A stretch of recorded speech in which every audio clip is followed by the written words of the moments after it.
One of the most beloved and sort of famous Christmas stories is a story called A Christmas Carol by Charles Dickens. This is the famous story of Ebenezer Scrooge, Tiny Tim, the ghosts of Christmas past, present, and future. It's a powerful story. It's really a story of redemption of Ebenezer Scrooge, who is this tight-fisted miser who wants to do nothing about sharing with others, but yet in the sort of spirit of Christmas, heaven actually comes and redeems him, gives him the opportunity to see where his life would head if it wasn't for the grace of God and redemption and confession and transformation. It's a beautiful story. It's known the world over. Along with the Bible and maybe a few other books, it's one of the only books not to ever go out of print. People enjoy this during this time of year. There are hundreds of adaptations of this story that Charles Dickens wrote in 1843. It's actually where we get the idea of wishing one another a Merry Christmas. The sort of popularity of that phrase comes from this book. So it's a powerful impact during the Christmas season. But of course, A Christmas Carol is about more than Christmas. It's actually a lot about money. Ebenezer Scrooge is this tight-fisted miser who has lots of money, but he's a study of a person who is in love with their money, and as a result of being in love with money, has no room in his heart for loving anyone or anything else. It's a story that's meant to be a warning not to follow the same path that Ebenezer Scrooge went down, gaining the world but losing his soul, growing his financial resources but shrinking the stuff in life that actually brings you joy and hope and peace. But it's not just the story that's about money. The book itself is written into a situation that has to do with money. Charles Dickens saw the social oppression taking place in London, how those who loved money were oppressing those who were poor, and the social conditions in London were horrendous. And so he decided to write a book to try to address that, to try to wake people up to the dangers of the love of money for society in general.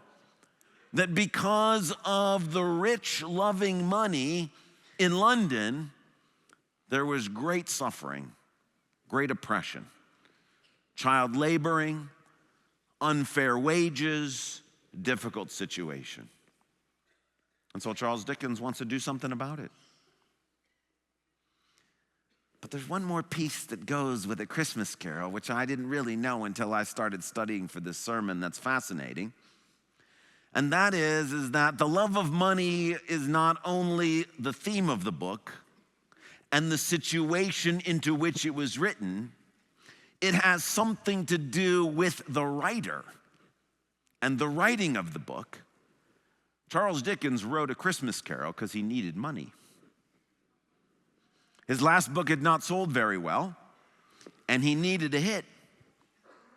And so he wrote the book to make money to kind of keep up his lavish lifestyle. In fact, within the first few months of the book's publication, Charles Dickens issued 6 different lawsuits against bootleg copies to try to wrest back money that he felt was being stolen from him. There is to me an irony that the man who wrote a book about Ebenezer Scrooge and the danger of the love of money did it in part out of a love of money. It's a reminder that money is so powerful and the love of money so strong that even the author of Ebenezer Scrooge is not himself free from the love of money. Well, the book of Ecclesiastes also denounces the love of money, which is ironic because the author of the book of Ecclesiastes is one of the richest people in history who seems to himself have been subject to a love of money. It seems fitting this holiday season that we spend some time talking about the danger of loving money, a danger that all of us are susceptible to, whether rich or poor or somewhere in between, and the good news of God in the midst of the danger of the love of money. So let me invite you to take a Bible and turn to the book of Ecclesiastes, chapter 5. Ecclesiastes chapter 5, it's page 542 in the church Bibles. We have a long passage today. It runs from Ecclesiastes 5, verse 8, all the way to chapter 6, verse 6. And that's because there's a lot to say about the love of money. We're going to begin in Ecclesiastes 5, verses 8 to 17, page 542. Please listen as I read our passage aloud for us. Starting in verse 8, if you see the poor oppressed in a district and justice and rights denied, do not be surprised at such things. For one official is eyed by a higher one, and over them both are others higher still. The increase from the land is taken by all. The king himself profits from the fields. Whoever loves money never has enough. Whoever loves wealth is never satisfied with their income. This too is meaningless. As goods increase, so do those who consume them. And what benefit are they to the owners except to feast their eyes on them? The sleep of a laborer is sweet, whether they eat little or much. But as for the rich, their abundance permits them no sleep. I have seen a grievous evil under the sun, wealth hoarded to the harm of its owners, or wealth lost through some misfortune, so that when they have children, there is nothing left for them to inherit. Everyone comes naked from their mother's womb, and as everyone comes, so they depart. They take nothing from their toil that they can carry in their hands. This too is a grievous evil. As everyone comes, so they depart. And what do they gain since they toil for the wind? All their days they eat in darkness with great frustration, affliction, and anger. The Holy Spirit begins our passage by talking about the poor and oppressed. The introduction of the theme of the love of money, just like it does in A Christmas Carol, comes in the context of looking around society and seeing that there are poor and oppressed in society. There is economic injustice. And when God looks around and sees the oppression of the poor in society, he says one of the main reasons why the poor are oppressed is because of the scourge of the love of money. Dickens noticed the same thing, that the horrific conditions in the society in which he lived came about, a good part of which because of the love of money. This is not a new idea in the 1800s. It's something that God has been saying for thousands of years. Verse 10 is the crux of the matter. Whoever loves money. We're talking today about the love of money. Money holding a place in our hearts that's too high. It's making money into an idol. The idea that we desire and long for money, that's what God is addressing here. That's what we're talking about this morning. Whoever loves money. Verses 13 and 14 go on to talk about the love of money. And they express what looks like two different things, hoarding wealth or being worried about losing wealth, but they're actually the same thing. Those who hoard wealth are afraid they're going to lose wealth. Several years ago, Lisa and I were with some friends on a vacation at our friend's parents' place. They had a place in Florida. It was a place that lots of wealthy people went to stay. And so I just remember distinctly being at that location. And I don't know, maybe we had gone grocery shopping or something, but I remember asking our friend's dad, who was quite wealthy, if he ever had the experience of going to the grocery store and just buying whatever he wanted without worrying about the price. Because maybe we had just gone grocery shopping, but normally, even today, when I go to the grocery store, I'm worried about the prices. And I just wondered, I'm like, well, this guy is way wealthier than I am. Do you ever get to the point where you just show up at the grocery store and you buy whatever you feel like buying without worrying about how much it costs? So he was honest enough to say, yeah, he didn't think about prices. He's like, yeah, whatever we need to buy, we buy it, and we don't give a second thought to that. Now, he probably saw the look of disappointment on my face or the longing to get to the place where you can actually just show up at the grocery store and buy whatever you want. Such a foreign concept to me. He probably saw something on my face because he said to me, he's like, so I'm not worried about money at the grocery store, but you know what I am worried about with regard to money right now? And then he said, and do you know what every single person at this resort is worried about with regard to money right now? All these rich people? What? They're all worried about losing it. They're all worried that they're going to have to go to the grocery store the way you go to the grocery store. And then he said, and I thought it was very insightful, and I believe him. He's like, you only worry about money when you go to the grocery store. We worry about money all the time. That's what verses 13 and 14 are talking about. Hoarding money causes you to constantly be afraid of losing money. Verse 17, all their days they eat in darkness with great frustration, affliction, and anger. This is how Scrooge is described in some of the opening pages of A Christmas Carol. Oh, but he was a tight-fisted hand at the grindstone.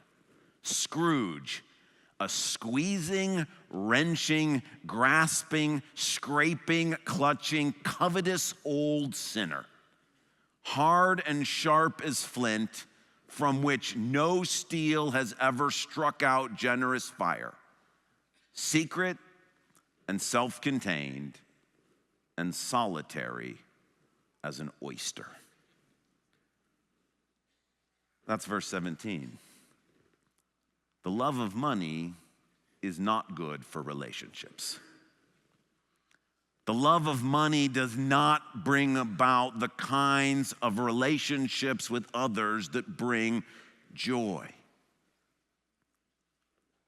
So this morning, we want to do a little diagnostic test for ourselves. Ecclesiastes 5 could not be any more clear that the love of money is bad. But we need to ask ourselves, how do we know if we have an unhealthy view of money? How do we know if we love money more than we should? It's easy to think that the love of money is only a danger for wealthy people. Nothing could be further from the truth. Whether you have lots of money or have a little money or are somewhere in between, the love of money is a danger that all of us can fall into. So what I want to do this morning is ask some questions of ourselves. And given the answers, this might give some insight as to whether we are struggling with the love of money. So obviously, don't answer these out loud, but just think in your heart. Let's go through these together. Number one, do you believe that you would be happier if your bank account had more money in it?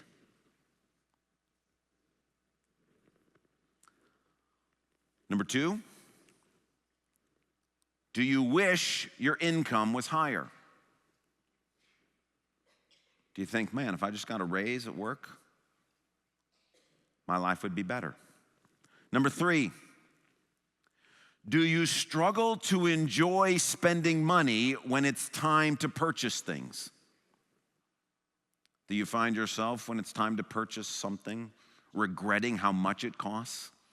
Or afterwards thinking about, oh man, I wish I had that money back? Number 4, are you worried about losing money? These questions, for the most part, come out of Ecclesiastes 5. They're just sort of reworded. Are you worried about losing money? Number 5, do you dwell on investment opportunities you could have made but didn't, and now those investments are soaring? Did somebody tell you to invest in Bitcoin and you thought they were crazy, and now you're kicking yourself for not doing it? Number 6, are you going into debt to buy Christmas presents this year?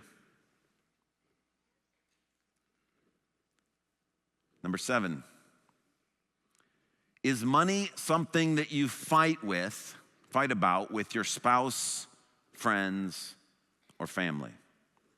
Is it something you find yourself having disagreements with loved ones about? I've lost track. Number 7, maybe? Do you get angry when you are overcharged for something, or take out your budget frustrations on your insurance agent, the hospital billing person, or the phone company support person?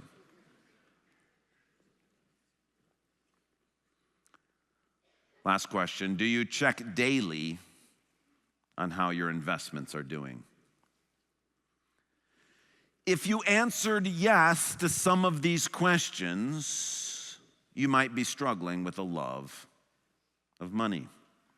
It's not just for the rich, nor is it just a danger for the poor. Loving money is something all of us can fall into the trap of doing. But the good news of Jesus is he does not just simply diagnose our problems. He offers grace and salvation in the midst of them. So what does God have to say to those of us who might be struggling with a love of money?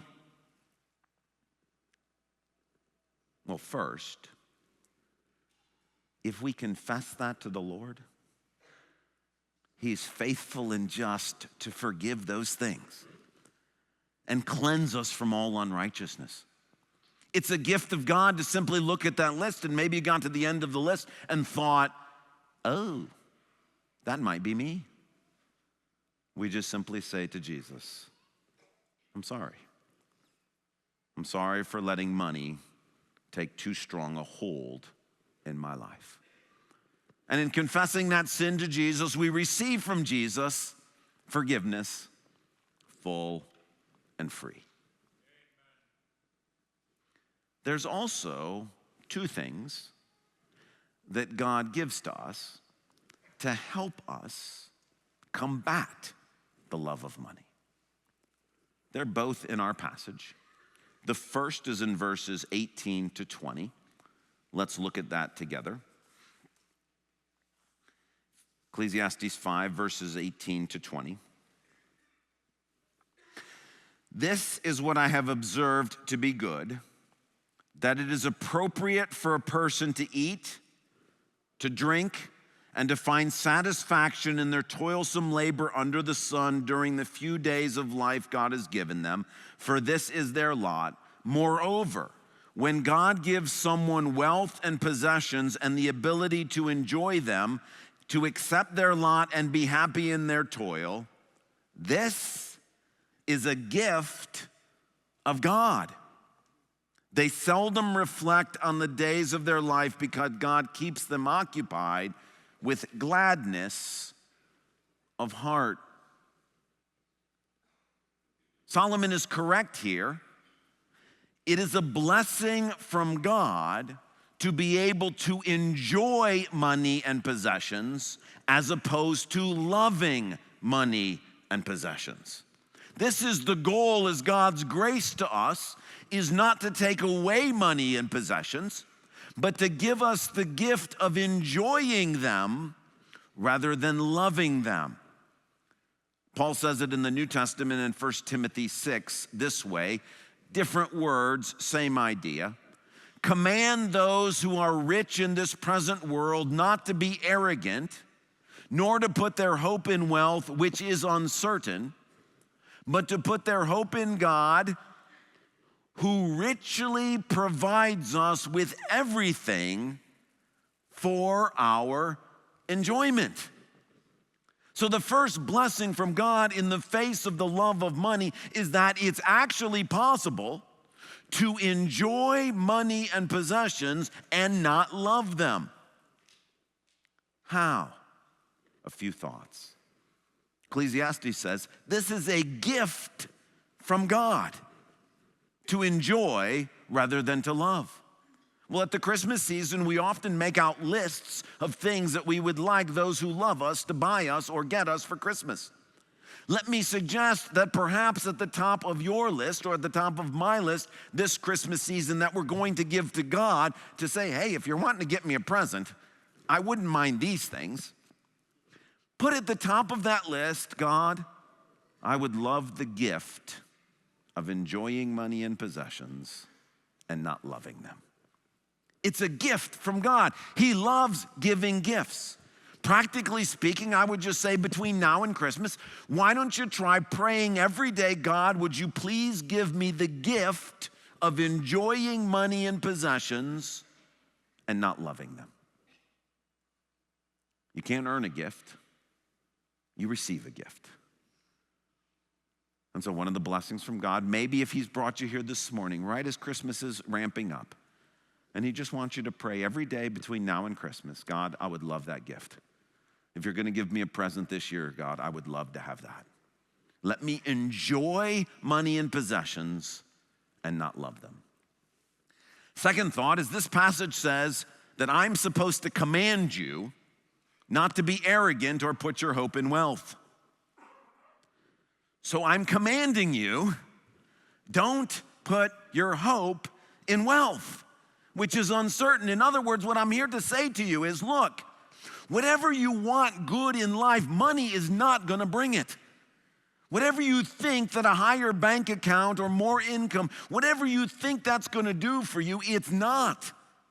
God is the one who does those things. More money does not mean more blessing. More money means more problems. More God means more blessing. You heard Rob share his story during Advent. Do you think money's getting him through this? Do you think a bigger bank account is going to solve this problem? Do you think joy is going to come from higher income? No, his testimony is that Jesus is walking with him through the valley of the shadow of death. That's what this passage is saying. Look, whatever you and I think money is going to make better, it's not. You're like, well, I actually think it will. I'm telling you, what you really want out of life, peace, joy, the opportunity to be loved and to love others, kindness, employment, the opportunity to do something meaningful and satisfying with your life, to wake up in the morning with health or strength.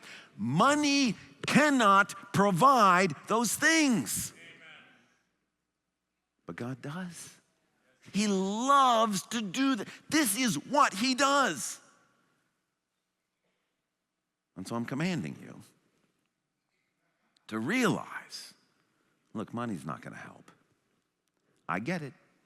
I get that sometimes gifts of money can make things better. But just remember, those gifts come from Jesus. And if you put your hope in Jesus, he provides the money that you need. If you put your hope in money, you get nothing. And then third, on this first point, see this last phrase, God who richly provides us with everything for our enjoyment.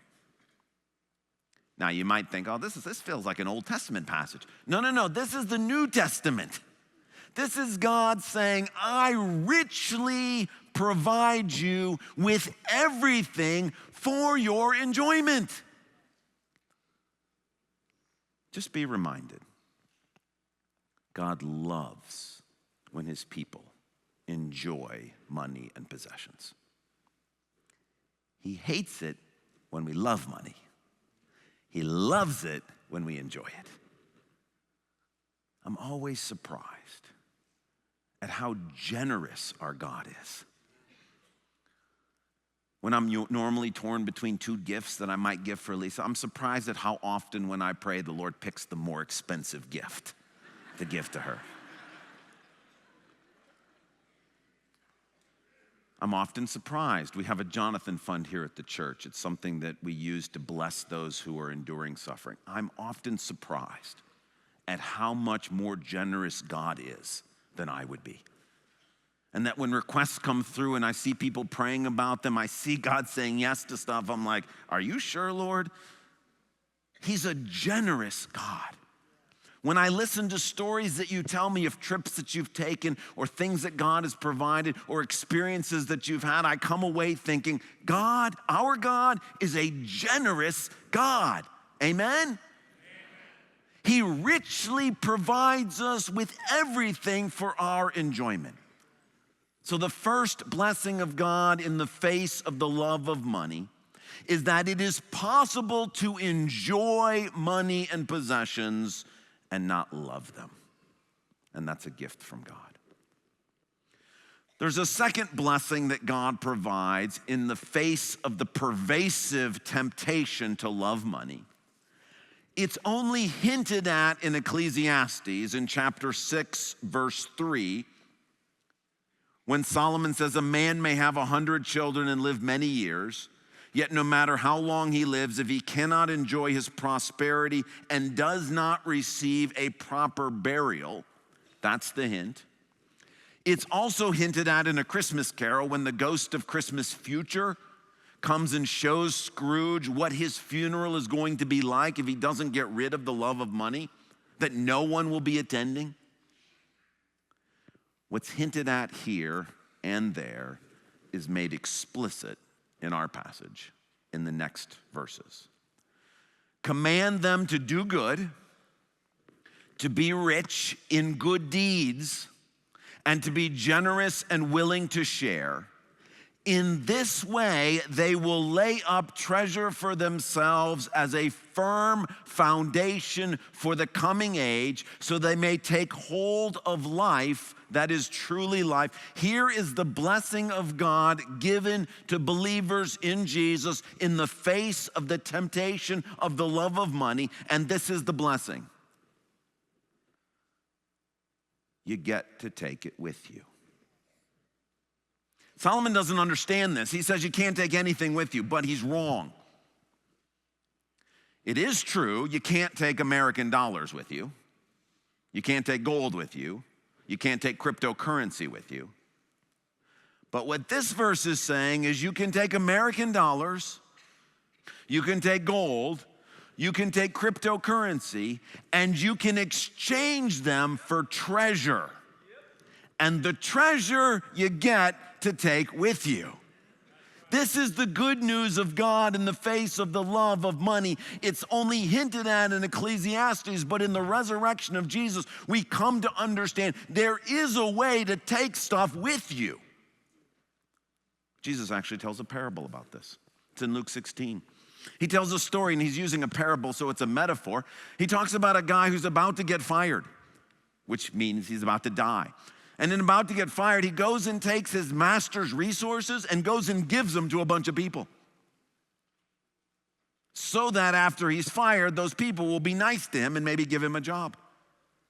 Jesus tells this story to say, hey, look, pay attention. This is what you're supposed to do with my money. What? Yeah, before you die, go spend as much of my money on making friends with other people. Then when you enter the kingdom of heaven, they will be there to welcome you with open arms. It's this exact point.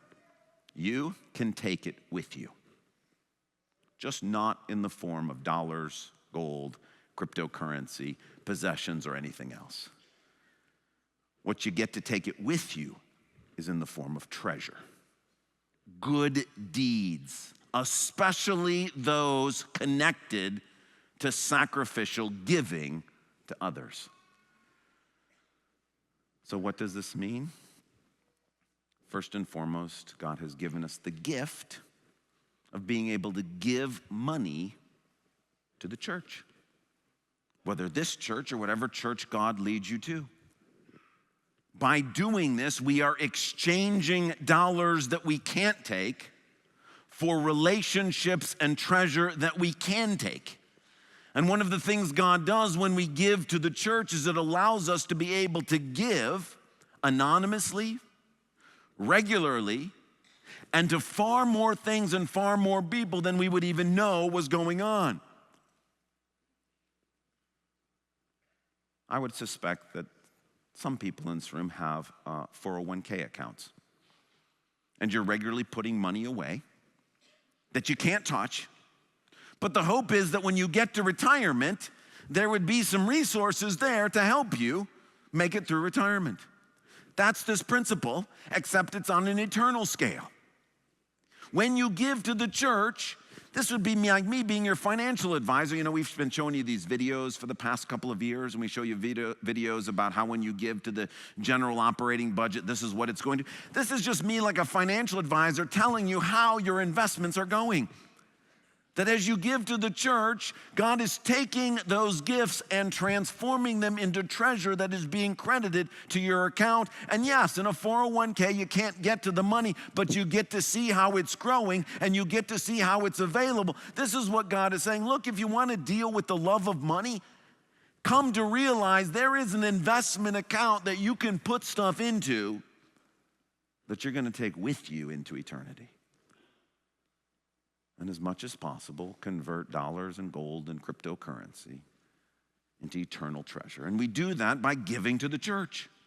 And the great thing about giving to the church is when you get the highest return on investments is not the amount that you give, but the heart in which you give it. Sacrificial giving, faith-filled giving, giving when times are tough. These are the things that cause your account to explode. And Jesus says, if you have this eternal perspective, it will rescue you from the love of money.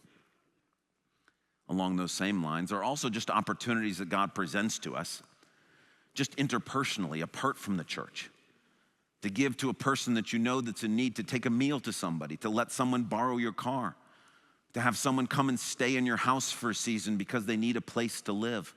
Paying a bill for somebody else, coming alongside of someone who's struggling during this season, especially buying presents for someone who might not be able to buy them for themselves. These are opportunities. This is different than giving to the church. Giving to the church allows a level of anonymity. It allows a level of regularity. But there's also these ongoing opportunities where God puts someone right in front of you and gives you the opportunity to do something very tangible, very real, very much in the moment. And all of this, giving to the church and then giving to individuals, is the antidote for the love of money. This is the message God has for us today. The love of money is a pervasive temptation. Whether rich or poor or somewhere in between. There's always a danger that we start sliding into thinking, if I just had a little more, if I could just get a raise, these investments would just hit, if I could just pay these bills, if I could just get out of this cycle, then everything would be good. When we find our hearts moving in that direction, we simply stop and say, Jesus, I'm sorry. I'm sorry for thinking that a little bit more money would make this better. I still have some needs, but I want to look to you to provide those and not to money. when we confess that, our eyes are opened to two ways that God gives us blessings in the midst of this. One, he offers us the gift of enjoying stuff instead of loving it. And maybe you want to pray and ask God to give you that gift this season. And then secondly, he offers all of us the opportunity to give to his church and to give to others in need.